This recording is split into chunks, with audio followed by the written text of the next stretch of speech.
مكبط ولابس مزيان. والهدف المقبل هو التتويج بلقب كأس افريقيا في الكوت ديفوار في عام 2024. اشرف حكيمي احسن ظهير في كأس العالم قطر 2022 بدون منازع. السلام عليكم ومرحبا بكم في فيديو جديد على قناتكم ميكاسا. اذا بعد غياب دام تقريبا اكثر من 10 ديال الايام بسبب واحد المرضى، واحد النزله ديال البرد اللي ضرباتني في هذه المده هذه، السبب اللي ما خلانيش ندير حتى شي فيديو طايله ديال هذه المده هذه. ما كنتش كنقدر نوض من بلاصتي، الله وعسى نقدر نوض نجيب غشريبه ولا شي حاجه عساك انني نقدر ندير فيديو. وسبحان الله هذه المرضى هذه جات مع احسن فتره كرويه يمكن يعيشها شي مغربي، وجاتني ما عندي زهر، جاتني في هذه الوقيته هذه. ولكن هاني رجعت لكم، واخا حد الان راه باقي مريض وباقي كنعاني، ما كتشوفونيش كي مكبط ولابس مزيان. ولكن دابا صافي بديت كنتوقد شويه وكنحل عيني، وقررت ندير فيديو ديال احسن تشكيله كاس العالم قطر 2022، وغادي تعرفوا معايا على احسن 26 لاعب في هذه البطوله. ولكن قبل ما نبداو ما تنساوش لايك وسبسكرايب للقناه، وما تنساوش دوزوا عندي الحسابات ديالي في مواقع التواصل الاجتماعي فيسبوك او انستغرام، ونتلاقاو مور الانترو.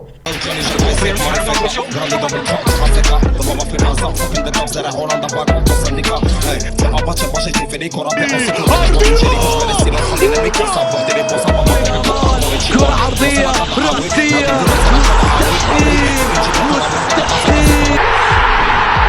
اذا كيف ما شفنا وللاسف سال كاس العالم قطر 2022 واللي كان نسخه استثنائيه ونسخه رائعه، واللي في نظري احسن نسخه نتابع من كاس العالم من خلال متابعتي لبطولات كاس العالم من 2006 2022. هذه النسخه اللي استطاع فيها المنتخب الارجنتيني انه يحقق اخيرا النجمه الثالثه ديالو، واستطاع فيها ليونيل ميسي انه يحقق حلم الحياه ديالو واللي هو التتويج بكاس العالم مع المنتخب الارجنتيني بعد مباراه نهائيه هيتشكوكيه امام المنتخب الفرنسي. المنتخب الارجنتيني حقق النجمه الثالثه واللي حرم منها المنتخب الفرنسي وحرموا من الحفاظ على اللقب ديالو. في المقابل شفنا منتخبات تألقات في هذا المونديال واللي على راسهم المنتخب الوطني المغربي اللي كان مفاجاه والحصان الاسود ديال هذه البطوله، واستطاع انه يشرف كل الافارقه والامازيغ والعرب ويحتل المرتبه الرابعه. وخا صراحه كنا كنطمحوا للمرتبه الثالثه في المباراه امام المنتخب الكرواتي، ولكن هذا الشيء ما غينقص والو من القتاليه والرجوله اللي بين المنتخب الوطني المغربي طيله هذا المونديال هذا، واستطاع انه يقسم منتخبات قويه ومنتخبات اللي مرشحه اللقب.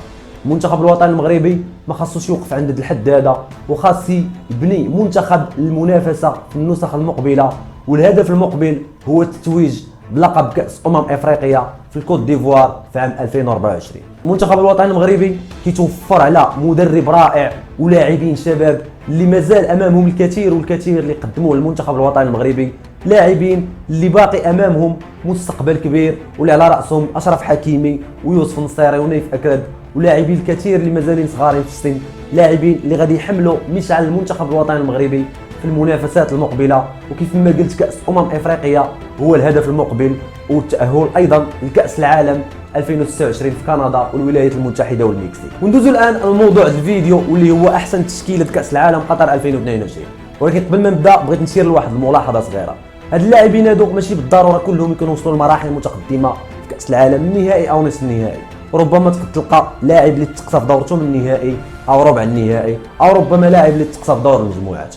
وبهذا ما تجيكمش غريبه مثلا الا لقيتوا لاعب تقصى في دور المجموعات تلقاو في التشكيله ديالو تقولوا هذا اش كيخربق. هذا كيبقى راي شخصي فقط. تقدر انت تهبط لي تحت الكومونتيرات وتكتب لي احسن تشكيله ديالك، خذ راحتك. ونبداو بمركز حراسه المرمى واللي غادي يكون فيه السبب الاول تتويج المنتخب الارجنتيني واحسن حارس في البطوله واللي هو ايميليانو مارتينيز. هذا الحارس اللي كيعطي الامان للمرمى المنتخب الارجنتيني، واستطاع انه يقودهم للتتويج بلقب كاس العالم بعد التصدي لثلاثه ديال ضربات الترجيح في المباراه النهائيه، وكذلك التالق في مباراه هولندا والتصدي ايضا لثلاثه ديال الركلات الترجيحيه.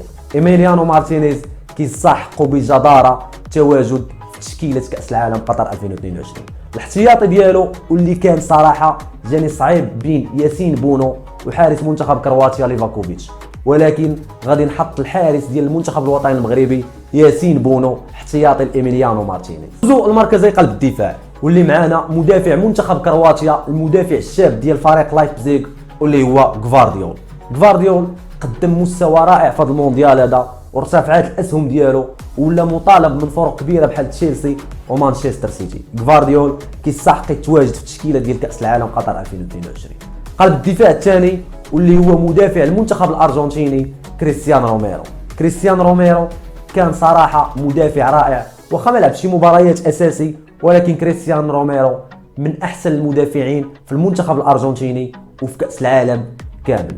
ندوزو المراكز قلبي الدفاع البديلين، واللي غادي يكون معنا مدافع المنتخب الوطني المغربي غانم سايس. غانم سايس كان قائد بمعنى الكلمه، وقائد اللي بين على رجوليه كبيره للمنتخب الوطني المغربي، ولعب مباريات اللي هو مصاب وقدم اداء كبير. غانم سايس كيستحق يتواجد من احسن اللاعبين او من احسن 26 لاعب في التشكيله ديال كاس العالم قطر 2022. وندوزو دابا لقلب الدفاع الرابع، واللي هو قائد فريق مانشستر يونايتد ولاعب المنتخب الانجليزي هاري ماغواير. هاري ماغواير بالرغم من خروج المنتخب الانجليزي من دور ربع النهائي، ولكنه قدم مونديال رائع مع المنتخب الانجليزي. اصلا هاري ماغواير معروف انه كيقدم احسن المستويات مع المنتخب الانجليزي. ندوزو الان المركز الظهير الايمن، واللي بطبيعه الحال وبدون نقاش غيكون فيه احسن ظهير في العالم وظهير المنتخب الوطني المغربي اشرف حكيمي. اشرف حكيمي احسن ظهير في كاس العالم قطر 2022 بدون منازع، واللي غيكون البديل ديالو ظهير المنتخب الارجنتيني مولينا. مولينا ايضا اللي قدم مونديال رائع وساهم ايضا في تتويج المنتخب الارجنتيني بلقب كاس العالم.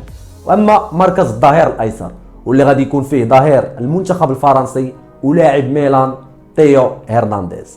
تيو هرنانديز لاعب اللي رائع وساهم في تاهل المنتخب الفرنسي للدور النهائي. اما البديل ديالو واللي كنظن ان الاغلبيه ما غاديش تتفق معايا، ولكن في الاعتقاد الشخصي ديالي وبدون عاطفه هو مفاجاه هذه الدوره يحيى عطية الله. غادي نعتبره وغادي نحطو احسن ظهير ايمن بديل تيو هرنانديز في هذه البطوله هذه. يحيى عطية الله قدم اكثر من اللي كان منتظر منه، وقدم مونديال رائع ومونديال للتاريخ ليحيى عطية الله. يحيى عطية الله مازال غادي ينهالوا عليه عروض كبيره من الفرق الاوروبيه. دوزو المركز وسط الميدان واللي غيكون فيه احسن وسط الميدان في البطوله، واللي هو لاعب المنتخب الوطني المغربي سفيان امرابط. سفيان امرابط قدم مونديال للتاريخ وبين اوراق اعتماد ديالو، وحطات عليه العين فرق كبرى امثال البارسا وليفربول واتلتيكو مدريد. سفيان امرابط بدون منازع يكون في التشكيله ديال كاس العالم قطر 2022. اللاعب الثاني واللي هو لاعب المنتخب الفرنسي أنطوان غريزمان. أنطوان غريزمان ايضا قدم مونديال رائع ويستحق يتواجد في التشكيله ديال كاس العالم قطر 2022. اللاعب الثالث واللي هو لاعب بنفيكا البرتغالي ولاعب المنتخب الارجنتيني واحسن لاعب شاب في البطوله، واللي بطبيعه الحال هو انزو فرنانديز. انزو فرنانديز ايضا قدم اوراق اعتماده في هذه البطوله هذه، وبين انه من احسن لاعبي خط الوسط الميدان الشباب في العالم، وبين انه من اللاعبين اللي يعتمد عليهم المنتخب الارجنتيني في السنوات القادمه. انزو فرنانديز بطبيعه الحال وبدون نقاش يستحق مكانه اساسيه في التشكيله ديال كاس العالم قطر 2022. الان اللاعبين البدلاء واللي غنبداو بمفاجاه هذه الدوره، واللي هو لاعب المنتخب الوطني المغربي وخريج اكاديميه محمد السادس عز الدين أناحي. عز الدين أناحي قدم مستوى كبير في هذا المونديال، وبين على علو الكعب ديالو وعلى علو كعب الموهبه المغربيه، واشاد به لاعبين ومدربين كبار واللي على راسهم لويس إنريكي. عز الدين أناحي غيكون عنده مستقبل كبير من هنا لقدام، وغادي يلتحق في الاعتقاد ديالي قريبا بفريق اللي كبير واللي يليق بالمكانه ديالو. اللاعب الثاني واللي هو لاعب المنتخب الفرنسي ولاعب ريال مدريد تشواميني. تشواميني ايضا قدم مونديال رائع واستحق يكون في التشكيله الاساسيه ديال كاس العالم قطر 2022. الثالث واللي هو لاعب المنتخب البرتغالي برونو فرنانديز. برونو فرنانديز لولا الاقصاء امام المنتخب الوطني المغربي في دور ربع النهائي كان يكون ربما احسن لاعب في هذه البطوله. لاعب اللي بين على مسؤوليه كبيره واستطاع انه يحمل المنتخب البرتغالي فوق الاكتاف ديالو. احسن لاعب برتغالي في كاس العالم قطر 2022. برونو فرنانديز يستحق يتواجد في التشكيله ديال كاس العالم قطر 2022.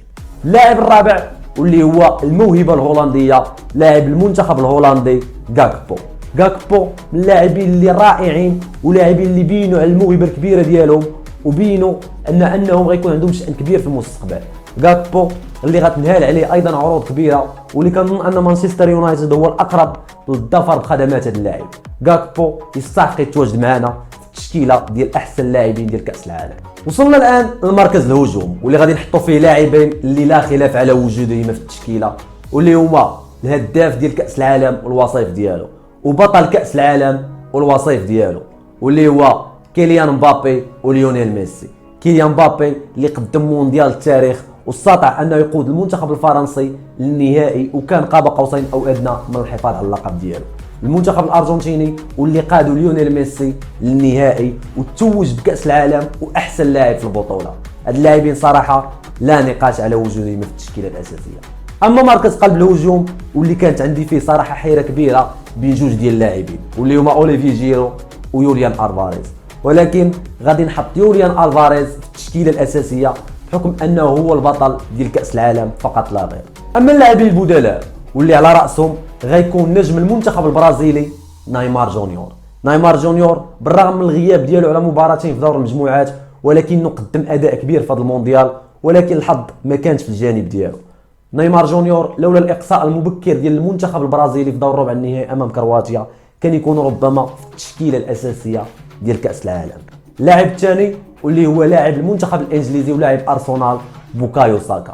بوكايو ساكا قدم اداء رائع مع المنتخب الانجليزي واستطاع انه يسجل ربما هدفين او ثلاثه، واستطاع انه يجيب ضربه جزاء في المباراه امام المنتخب الفرنسي في دور ربع النهائي.